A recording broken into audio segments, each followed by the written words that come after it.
More outrageous comedy on the way with... On board one aircraft carrier launching the strikes. Families joy at the release of a British journalist. And more than 100 people die in an Italian plane crash.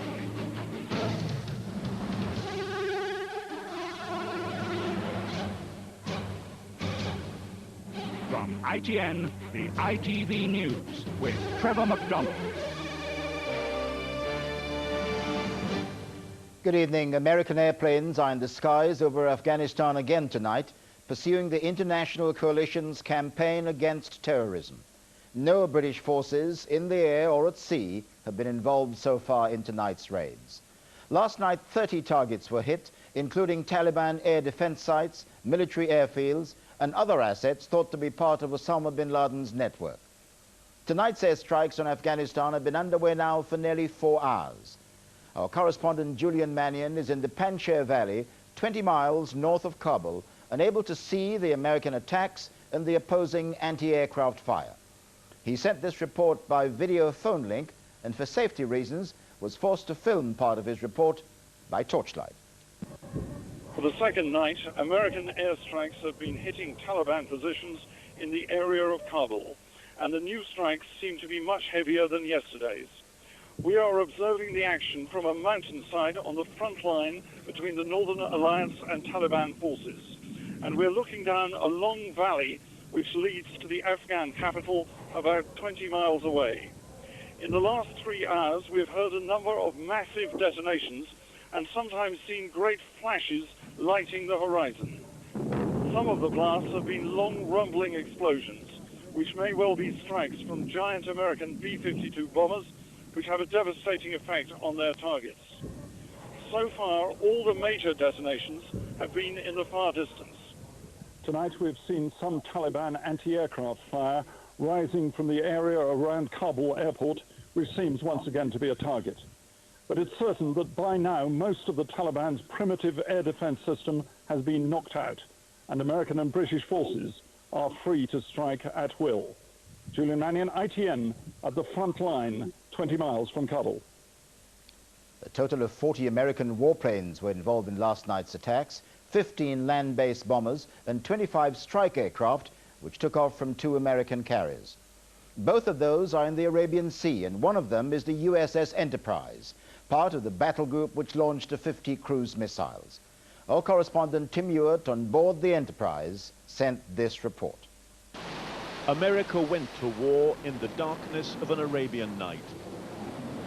On the aircraft carrier Enterprise, F-14 and F-18 fighter bombers began their assault on Afghanistan. And nearby, cruise missiles were launched from the USS Philippine Sea, part of the Enterprise battle group. The missiles are believed to have taken about 2 hours to reach Afghanistan. On the vast flight deck of the Enterprise, dozens of aircraft lined up, ground crews glowing in the dark as they orchestrated the attack. On the deck, only a special night sight lens could penetrate the blackness as the jets maneuvered into position for takeoff. Weaponry was checked as pilots prepared for a sortie lasting up to 6 hours with mid-air refueling. The Enterprise won't reveal its position in the Indian Ocean or the distance to Afghanistan. Crew members gathered above the bridge to watch, most relieved that the waiting was over. I feel kind of a sense of relief that we're doing something about what happened back on September 11th.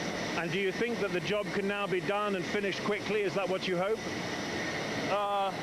Time and take it for it to get done doesn't really matter as long as it gets done the right way.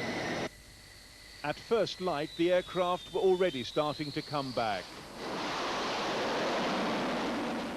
Their pilots were clearly happy that this first mission had been successfully accomplished. The Enterprise is in no danger itself, but senior officers on board still feel exposed. They've taken the unprecedented step of asking journalists not to name them. It's an indication as to how seriously they take the threat of terrorist retaliation. And even as the sun came up, the F-18s were attacking again. Other jets circled the Enterprise on their way home. As pilots checked their weaponry before beginning more raids, bombs were lined up for reloading. Some bore the initials of the New York Police Department, reflecting the mood of revenge after the terrorist attacks on America. It is a revenge apparently being exacted with overwhelming firepower. Tim Ewart, ITN, aboard the USS Enterprise. Prime Minister said last night's attacks appeared to have been successful in disabling parts of the Al-Qaeda network and Taliban military bases, although military experts at the Pentagon are still in the process of analyzing precisely how effective they were. Here's Tom Bradby. Of all the world's capitals, Kabul must have amongst the fewest strategic targets, but this morning its residents were assessing the damage to their city. It's not clear what this building housed, but these pictures were beamed out of the capital by a Middle Eastern broadcaster with close contacts with the Taliban. It reported attacks on the Taliban leader's compound, the defense ministry, training bases, anti-aircraft positions and airports. The beginning of a long war, all the Allied leaders agreed, but Mr. Blair said a just one. It is to protect our country, our people, our economy, our way of life. It is not a struggle remote from our everyday British concerns. It touches them intimately. We did not choose this conflict. We do not go lightly to fight. We are, all of us, the nations involved in this action, peaceful peoples who prefer to live in peace. But a desire to live in peace should never be interpreted as weakness by those that attack us. Last night, these pictures were filmed by Western journalists with the rebels of the Northern Alliance. Like those taken by the Middle Eastern broadcaster inside the capital, Kabul, they show periodic explosions and the steady thump of anti-aircraft fire. The Ministry of Defence said British involvement was likely to increase over the coming days. Last night was not just a single strike. We know that defeating international terrorism and its supporters can be neither easy nor quick. Our armed forces are ready for a long haul.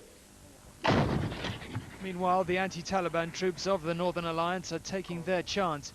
They could never have imagined such an opportunity. They've been in close touch with Allied commanders and have said their troops will try now to push swiftly south towards Kabul. Tom Bradby, ITN. We've reported on this program on the air and naval forces involved in the attacks on last night's targets in Afghanistan. For a more detailed look now, here's Robert Moore in our briefing studio. Trevor, what we're witnessing are merely the opening salvos of Operation Enduring Freedom.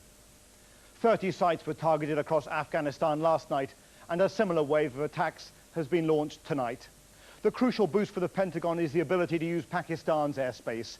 It allows the US to deploy their naval battle groups, centered on the carriers Enterprise and Carl Vinson, based in the Indian Ocean and in the Arabian Sea. They fired cruise missiles last night, and 10 attack aircraft have been launched in tonight's operation. 3 British attack submarines are also there, HMS Superb, Trafalgar and Triumph. The last 2 are capable of firing cruise missiles. At least 1 was used last night. Let's look now at the other range of firepower being used in the attack on Afghanistan. The planning took nearly a month, and from bases on 3 continents, the assaults so far have begun shortly after dark in Afghanistan. B-2 stealth bombers from US air bases in Missouri are being deployed, and another 10 heavy bombers, including B-52 and B-1 aircraft, are in the air tonight, flying out of the British airbase at Diego Garcia in the Indian Ocean. In support of the air attacks, search and rescue forces are standing by in Uzbekistan to pick up any downed pilots. So where are the attacks being concentrated? There have been strikes on military targets around the capital, Kabul. Other cities are being hit, including Kandahar and Jalalabad, both key Taliban strongholds. But most of the other targets are remote training camps and other facilities. But along with bombs, US aircraft are also dropping humanitarian aid. Nearly 40,000 food parcels last night, a similar number tonight, along the border with Pakistan, where there are known to be a large number of vulnerable refugees. The problems now facing President Bush and his alliance is, where does Operation Enduring Freedom go from here? Hunting down Osama bin Laden could prove extremely difficult. He is surrounded by battle-hardened and resourceful guerrillas with access to tunnels and caves. It's believed that special forces may be deployed to try and capture or kill him. Another big question is Afghanistan's political future. What happens if the Taliban regime simply crumbles? The Northern Alliance, which might replace it, is not a credible government either, risking the West being sucked into Afghan politics. And all the time, the concern will be to deal with the unfolding humanitarian crisis. Some 7 million Afghans are vulnerable, and airdrops of food simply do not address the scale of this problem. Back to you, Trevor. Our diplomatic editor, Robert Moore. One indication of the difficulty posed by the attacks on Afghanistan, even for countries which support them, have been the scattered but violent anti-American riots across Pakistan today. Police used tear gas in one city, Peshawar, near the Afghanistan border. From there, our correspondent Bill Neely sent this report.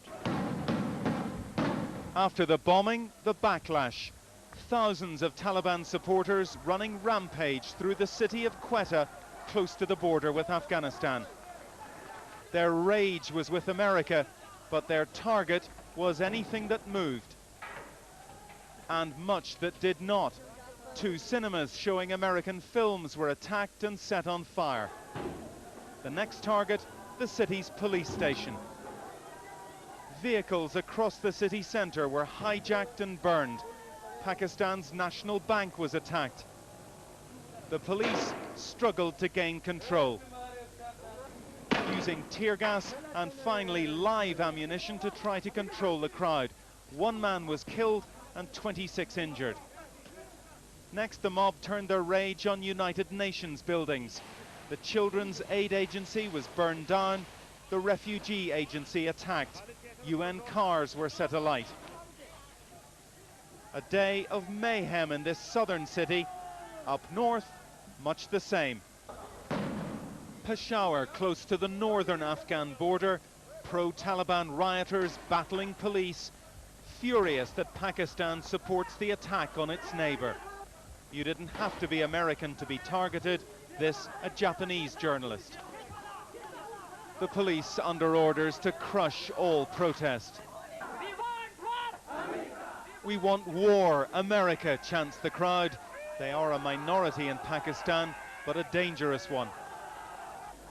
With the noose tightening around the Taliban and with military action set to intensify, those who support the Taliban are becoming more defiant and more desperate. There are some extremists who are trying to have this agitation. I'm very sure this will be very, very controllable. At times today you had to wonder as Muslim Pakistan pays the price of supporting the West. There was dissent of a different kind today. These are American transport planes dropping food on Afghanistan overnight. 37,000 rations of beans, peanut butter and strawberry jam. One aid agency is critical. Of course food's needed in Afghanistan, but it needs to be targeted at the right places, and it can cause more problems than it solves. I mean, and random drops into a country that's been described as the biggest minefield in the world, well, you can picture. Fleeing the bombing in Afghanistan, a steady stream of refugees, and more than that. The most senior Taliban commander yet to desert has crossed into Pakistan with dozens of his men. I was taken to meet him at a secret location where he told me hundreds of his troops are poised to lay down their weapons. Well, the commander wouldn't be filmed under any circumstances, but he told me that several other Taliban commanders are now ready to give up, to defect, one of whom is in control of 700 troops in southern Afghanistan. Young Afghans are not joining the Taliban, he says. It's falling apart. And whether it's tomorrow or next month, he says, the whole regime will collapse. Refugees fleeing today told us that up to 300 Taliban border troops tried to flee Afghanistan, failed, and have now left their posts. The Taliban tonight is under severe pressure. Bill Neely, ITN, Peshawar. Tension on the streets of Pakistan. We're taking a break now, but there's more to come on this ITV News special, including safe at last, the British journalist released by the Taliban.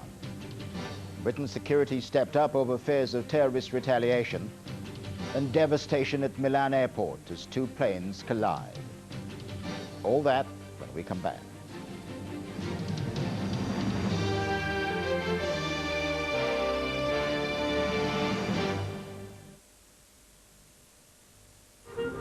In today's traffic, what difference do you think a petrol developed with the people at Ferrari could make?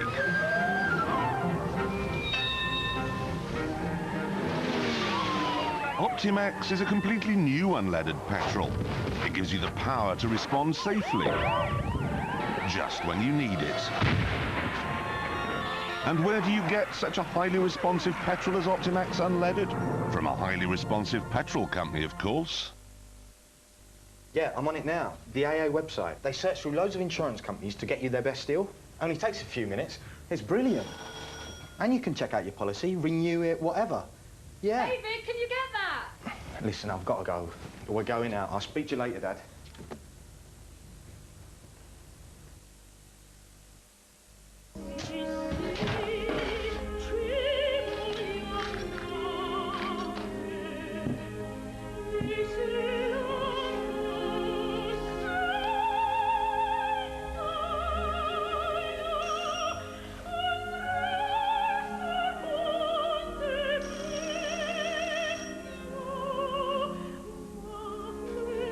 McCain home fries, the chip lover's chip. Dave?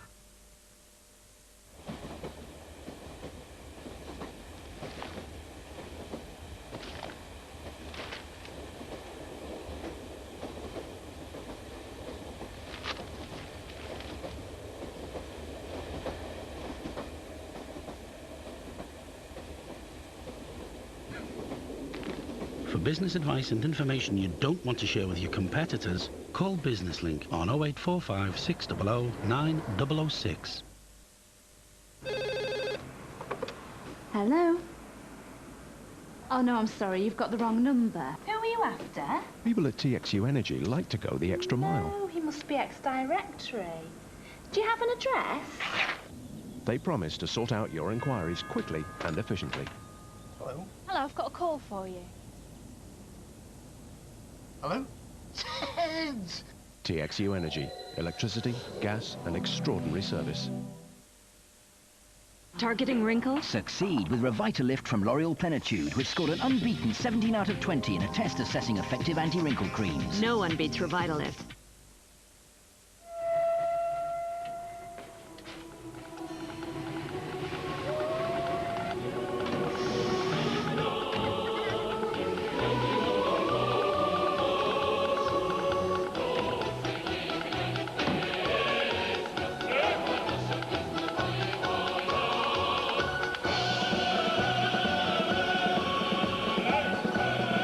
At autotrader.co.uk, you'll find your perfect partner.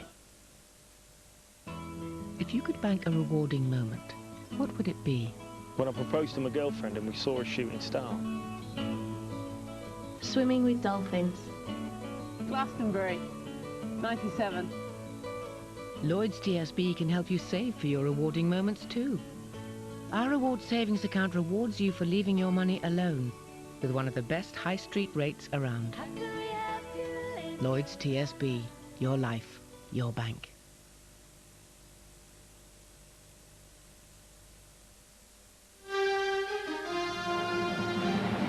Welcome back. The Sunday Express reporter Yvonne Ridley, held in Afghanistan for illegally entering the country, was released late this afternoon. Tonight she's in Pakistan, waiting to return home to be reunited with her young daughter. Here's Colin Baker. Out of Afghanistan, over the northwest frontier, and at the bottom of the Khyber Pass, Yvonne Ridley takes a step of freedom. Greeted by Pakistani officials, 10 days of detention by the Taliban ending in the darkness tonight, and now beginning the journey home to her parents and her daughter. How you feel in Pakistan? I'm fine. I'm fine. It's good to be here. Thank you. How was Taliban behavior with you? Excellent. They treated me with respect and courtesy. She was driven to the border city of Peshawar to meet British diplomats, to phone home and call her newspaper. And in her parents' County Durham village tonight, neighbours and friends brought flowers for the family when Yvonne's release was confirmed. Earlier, her mother Joyce had questioned the timing of last night's raids and the effect on securing her daughter's freedom. She was coming home. My daughter Yvonne was a free woman. The British government said she was coming home. Why then could they not delay the bombing for a few hours? Yvonne is reported to have told her Pakistani escort that she wants to come straight home to see her young daughter, Daisy. Colin Baker, ITN, County Durham. In the United States, President Bush again stressed that the attacks on Afghanistan weren't intended only to protect America, but to bring, as he put it, evildoers to justice. And like Mr. Blair, he repeated that it will be a long campaign. Our Washington correspondent James Smates reports. Security across the United States has never been as overt or as visible. This is a country at war overseas and is beginning to behave like one at home as well. Daily Pentagon briefings now speak of preparing for the long haul. Yesterday's strikes began setting the conditions for future operations. We did destroy some of the terrorist infrastructure, and we did begin feeding and assisting the victims of the Taliban regime. From Defense Secretary Donald Rumsfeld, an admission that airstrikes can only do so much. The Soviet Union pounded it year after year after year. Much of the country is rubble. What we are doing is that which is doable in the way we're currently doing it, and it is only a part of an overall campaign. The President of the United States. President Bush reiterated the warning that airstrikes alone would not end either international terrorism or the Taliban regime. As he swore in a new member of his cabinet to oversee Homeland Security, he tried to reassure frightened Americans. We will defend our country, and while we do so, we will not sacrifice the freedoms that make our land unique. The best defense against terror is a global offensive against terror, wherever it might be found. But the new head of Homeland Security is already facing his first crisis. Anthrax spores have been discovered in this building in Florida. One man has already died. A second who worked with him has been found to have inhaled anthrax. The FBI are now seriously investigating whether this outbreak could have been part of a terrorist attack. James Mates, ITN, Washington. James, has the American administration been any clearer today about what it would like to see in Afghanistan if the Taliban are overthrown? No, it won't be specific on that. It says its aims are to either kill or bring to justice the al-Qaeda terrorists and break up their network, to end the use of Afghanistan as a base for terrorist operations, and they concede that achieving that will almost certainly involve overthrowing the Taliban regime. But after that, they say, we don't want to get involved in what they call nation building. But it has to be said, though, that history is littered with examples who've tried to influence countries from the outside and ended up getting sucked in much, much deeper than they ever intended. And that anthrax outbreak in Florida, it appeared to be a freak case, but no longer. No, indeed. When the first man died last Friday, people were saying, look, anthrax occurs naturally, human infection is possible, though it's extremely rare. Now suddenly we have a co-worker of his infected. We have evidence of anthrax on a computer keyboard in the newspaper office where they both worked. So obviously it's looking much more serious. Add to that the fact that this office is just a few miles away from the airfield where Mohammed Atta, one of the hijackers, took flying lessons. It's no wonder the FBI are taking it seriously. James Mates, thank you. Although the government made clear today that there have been no specific threats against Britain, police numbers have been increased at airports and at naval bases around the country. In London, security has been stepped up at the Houses of Parliament and at Buckingham Palace. Our Home Affairs correspondent Shuli Ghosh reports. Tonight, armed police were carrying out vehicle searches in central London, part of the high-profile Operation Calm. These will continue throughout the night. In the aftermath of the military action against Afghanistan, senior officers are taking no chances. This morning, there were 1,500 extra officers on the streets. Security has been stepped up around government buildings and other possible targets, and surveillance teams have been monitoring for any terrorist activity. There is no specific intelligence of any threat to London or to Londoners. Since the 11th of September, we have been providing high visibility policing to reassure everybody that business goes on as usual in London, and that continues today, even though there's been an outbreak in hostilities. Across the country, there's tight security around potential targets like the Faslane Naval Base on the Clyde and Devonport Naval Yard near Plymouth, where 2 of the 3 submarines involved in the military action are based. And at Gatwick and Heathrow airports, the number of armed police has been increased. This high-visibility policing will continue for the foreseeable future, not only to prevent any possible terrorist attack, but to send a message of reassurance to the public. Shuli Ghosh, ITN, Central London. Let's go now to join our political editor, John Sargent. John, the Prime Minister seemed to be promising a new government for Afghanistan tonight. Are we in a position to do that? Well, it's interesting, isn't it? We've just heard from James Mates in America that the American administration are being careful about this. But Mr. Blair, when he was speaking in the House of Commons at the beginning of this debate, gave the impression that there was certainly the wish and the demand to make sure that the future government was quite different from the present government. And he said, we won't walk away, we will stand by them and help them to a better and more stable future under a broad-based government involving all the different ethnic groupings. Now, that is a very tall order indeed. Afghanistan is in a state of civil war. That's promising that the people who fought on either side will somehow sit together in a new government. But that's what Mr. Blair is saying. He's saying that's the pledge we make, the promise we make to the people of Afghanistan. And he keeps making the point that this is not an attack on Islam. That's it. Now, that's obviously a common position, both with the United States government and with Mr. Blair, not an attack on Islam. He goes on repeating the point. This is an attack against terrorists. John Sargent, thank you. Other news now. 118 people were killed at the Milan airport today when a passenger jet skidded into an airport building after colliding with a light aircraft. The Scandinavian Airways plane burst into flames when it hit the building. The light aircraft had taken a wrong turn on the runway. Nicholas Owen has our report. A baggage storage building at Milan's Linate airport, wrecked by a Scandinavian Airlines system plane seconds after it had hit, in the centre of the main runway, a private Cessna jet that had strayed into its path. The airliner had been accelerating hard for takeoff to Denmark. The front section of flight SK686 was the only part left recognisable. Rescue workers struggled hard to find anyone alive. All 114 aboard the airliner, the 4 people in the private jet, and 4 airport workers were killed.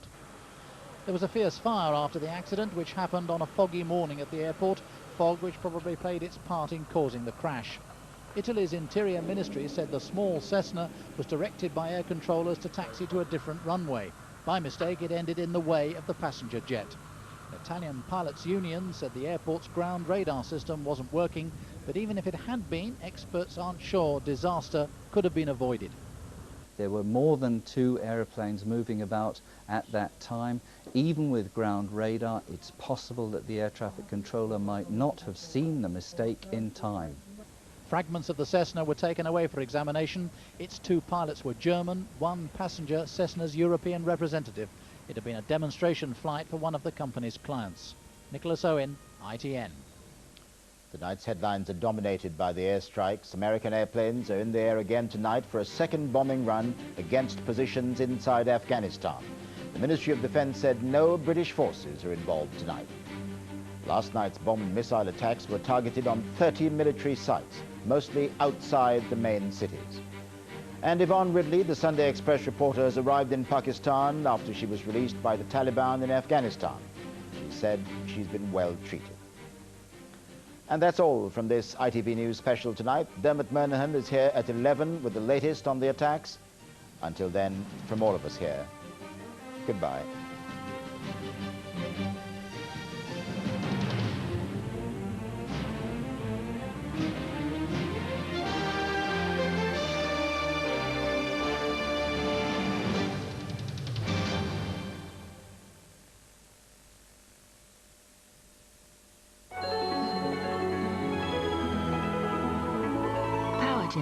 Gas, electricity and telephone.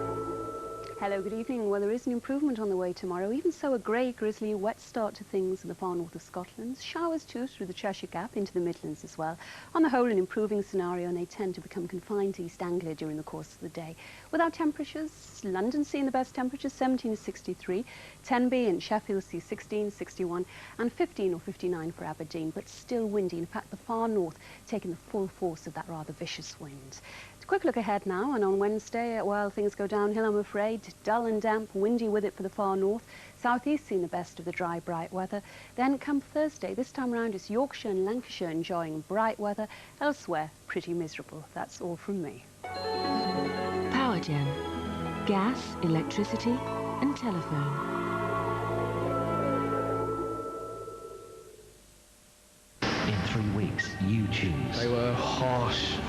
said it was the worst audition I'd ever seen. What? Pop Idol, Saturday at 6, ITV1.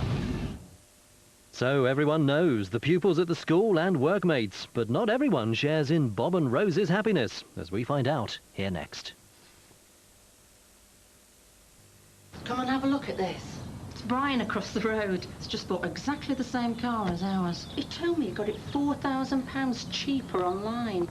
How did he find that? Said he asked his friend Jeeves. Morning, sir. If there's anything you need to know, just ask Jeeves. You don't have to move house. You could just get a better mortgage. Remortgaging to Nationwide could make quite a difference. Go away! With great rates, genuine flexibility, and all fees refunded, the money you could save could help you turn an attic into a den. I told you. Call us or drop in to pick up your own takeaway remortgage bag. It couldn't be simpler, and it could make all the difference. Nationwide, underlining the difference. Last time... I feel a lot uglier now you've come on. He got away with this. Did you clock all right? Frank's back. Maureen, you are the weakest link of bank. In a brand new series. New guests, new gags. The Frank Skinner Show, Saturday, 9:25.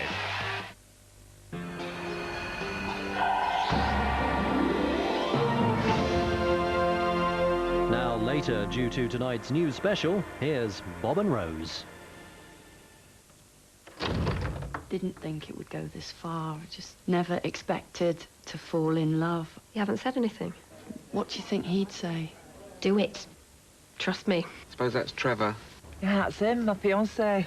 You can see what a pretty young thing she once was. He is James Bond. Now, shut up and listen, right? Because I don't want this. If you were just sitting in a chair, I'd still love you. And that's you, Rose Cooper, because I love you. He's a gay man with a straight girlfriend, and that's equality!